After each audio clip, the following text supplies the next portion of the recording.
minta sama Allah, sholat 2 rakaat minta ilmunya, doa dulu, kemudian baca lagi, baca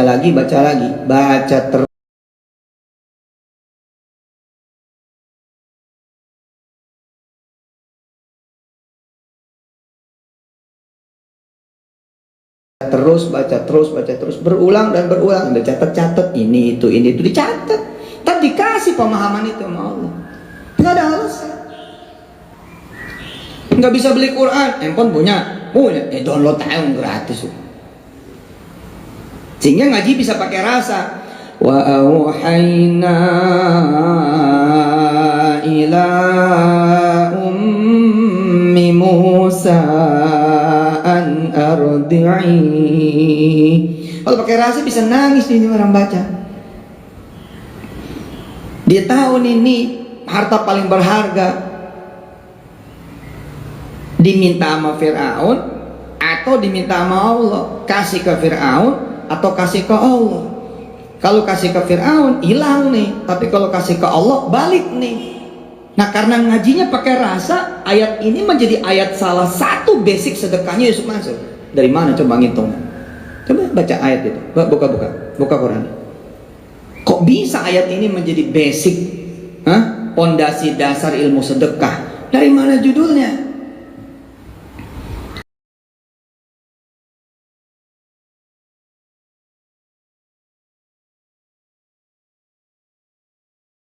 Sebagian orang bilang ente ngaco tat. Boleh aja lu bilang gua ngaco, tapi lu dengerin gua dulu, terus lu ngaji juga dong. Jangan ngomong gua salah dulu, lu dengerin gua belum udah salah. Dan lu ngaji dulu dong, ikut ngaji paling tidak. Jangan ikut ngaji. Kalau ikut ngaji bukan berarti harus ikut saya. Enggak, baca dulu deh. Apa kaitannya dengan sedekah?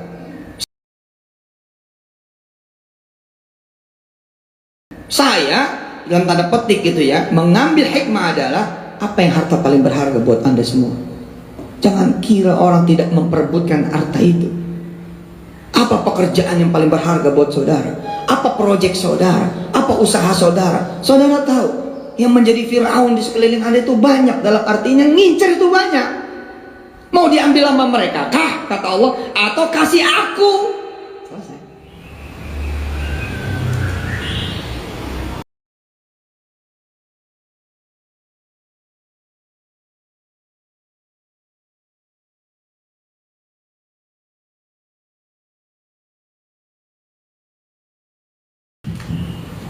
Baca ayatnya, baca terjemahannya. Wa auhayna ila ummi Musa an ardi'i. Istilah saya ke istri zaman-zaman dulu tuh, pakai dulu dah malam ini gitu. Besok pagi kita ceburin gitu. Pakai dulu dah malam ini, besok pagi kita anyutin gitu. An ardi'i. Istilah saya nih kepada para ayah yang pengen naik kelas, dan motor lu pakai dulu sono, naikin tuh si Wirda gitu. Makanya menjelang dulu disedekain motor-motor pertama, Wirda saya naikin, istri saya kuncengin belakang, kita muter-muter sambil ngobrol sama nih motor. Motor, Allah punya janji lo, inna radduhu ilaiki wa ja'iluhu minal mursalin. Nanti kalau kami serahkan kepada Allah motor ini, maka Allah akan membalasnya dengan cara apa? Mulangin dalam bentuk motor? Bukan, jadi mobil. Kan yang diserahkan baik toh, tapi nanti dibalikin sama Allah dan Allah urus sampai kemudian Musa menjadi Rasul. Sallu ala Nabi. Allahumma shalli wa sallim.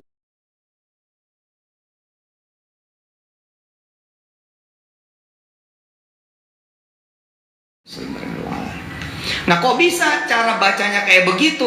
Ini nggak sekali baca, baca lagi, baca lagi, baca lagi. Ini ada apa sih ayat ini gitu? Ayo kita baca bareng-bareng. A'udzu billahi minasy syaithanir rajim. Bismillahirrahmanirrahim. Wa auhayna ila ummi Musa an فإذا خفت عليه فألقيه في اليم ولا تخافي ولا تحزني إنا رادوه إليك وجاعلوه من المرسلين. Sebelah Tita siapa nih? Baca coba terjemahnya yang keras. Bismillahirrahmanirrahim. Dan kami ilhamkan kepada ibunya Musa, susuilah dia Musa. Dan apabila engkau khawatir terhadap maka, alihkanlah dia ke sungai Nil.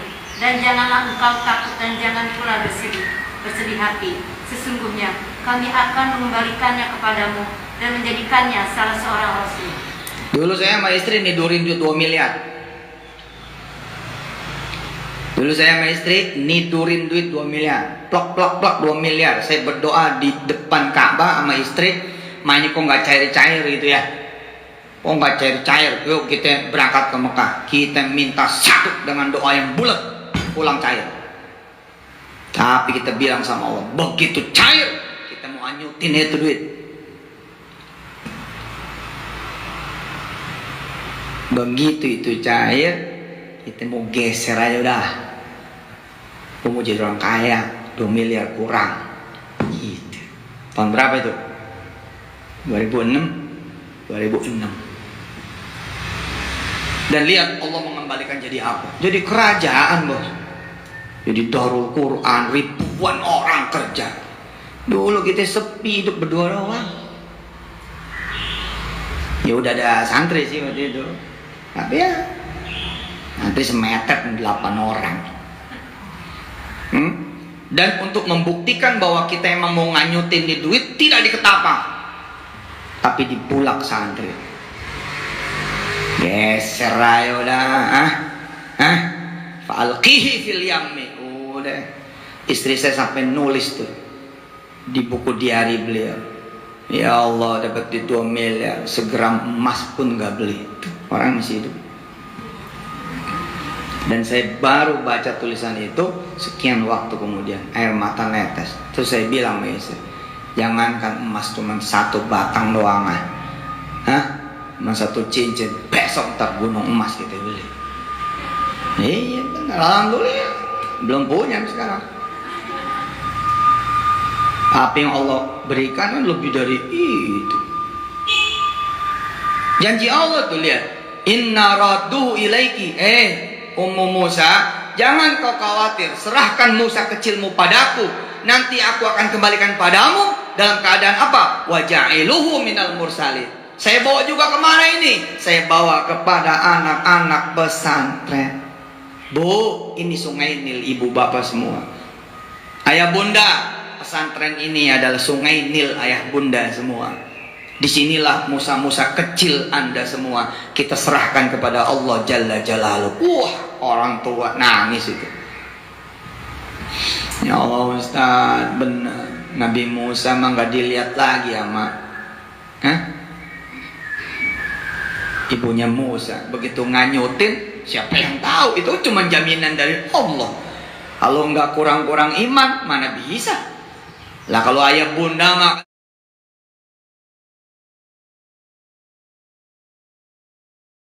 kan bisa nengok ini ya.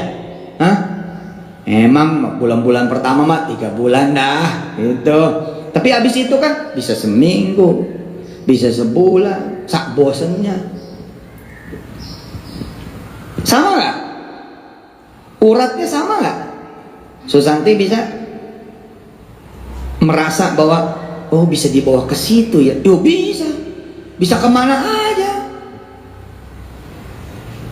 Masalah, tulis coba masalah. Judulnya adalah masalah. Ganti paragraf, itu judul besar. Ganti paragraf. Berapa banyak orang mencintai masalah dan memegangnya sampai akhir hayat.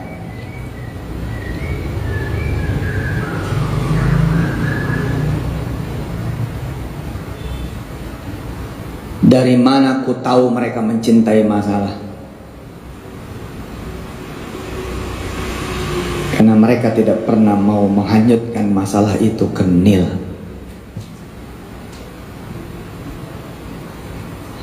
Karena mereka tidak mau menyerahkan masalah itu, menghanyutkan masalah itu fil yammi.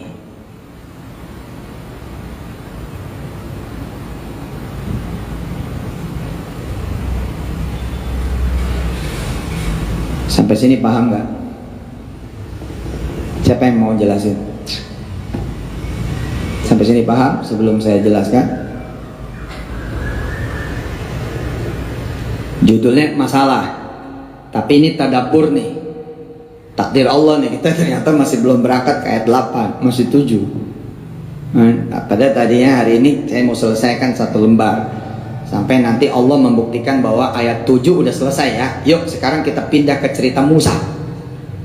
Dan saya senang sekali dengan surah Al-Qasas ini.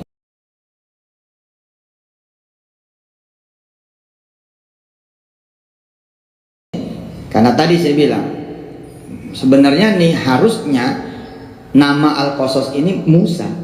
Kan Musa nggak ada namanya secara nama surat. Adil nih Allah. Allah sebut paling banyak, tapi dia kagak ada dipakai nama surat. Tapi Al-Qasas ini cerita dia. Paling di belakang kisah Korun. Korun ya masih dia juga lah, zaman-zaman dia kan. Udah masuk 77 tuh, udah masuk akhir tuh. Saya seneng tuh ketika saya cerita tentang Petren terus di awal-awal surah Al-Qasas. Kok bisa begitu? Udahlah, kalau ngaji pakai rasa tuh kemana-mana. Oh entenya aja kali, bukan entenya, lo nya kali gak ngaji. Gue pede aja begitu.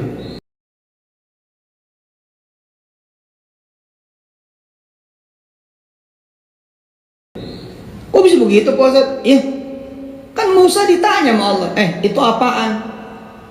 Jawab Musa, ini tongkat. Terus apa gunanya? Musa jawab, di surah Al-Qasas tuh. Buat motekin daun, buat mengembala kambing. Udah segitu doang Musa, udah segitu doang. Pengen aku buktiin bahwa kegunaan itu tongkat lebih daripada itu. Nah saya cerita ada tentang Petren. Mana handphonemu? Handphonemu bukan handphone biasa itu, bisa nyari duit. Gitu. Itu dari sini, dari surah Al-Qasas. Coba kita jalan-jalan dikit ke trainingnya Nabi Allah Musa nih. Musa di training sama Allah nih. Nah, nih ayat 31. Ayat 31.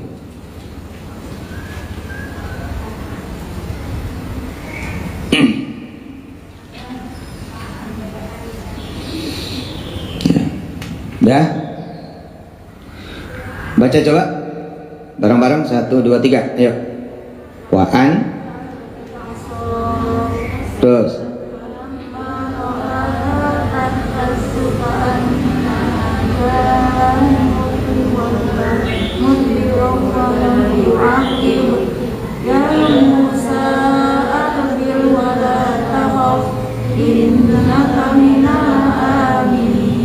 Itu kalau Allah udah mau tongkat kecilnya Musa itu jadi sesuatu. Buat sebagian orang handphonenya handphone, sampai ketemu master coachnya kan, ketemu nih mentornya begitu.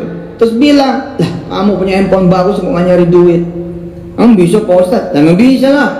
Emang juga nggak ada bisa berubah jadi ular kan? Ceritanya bukan tongkat. Tongkat itu bukan tongkat Musa.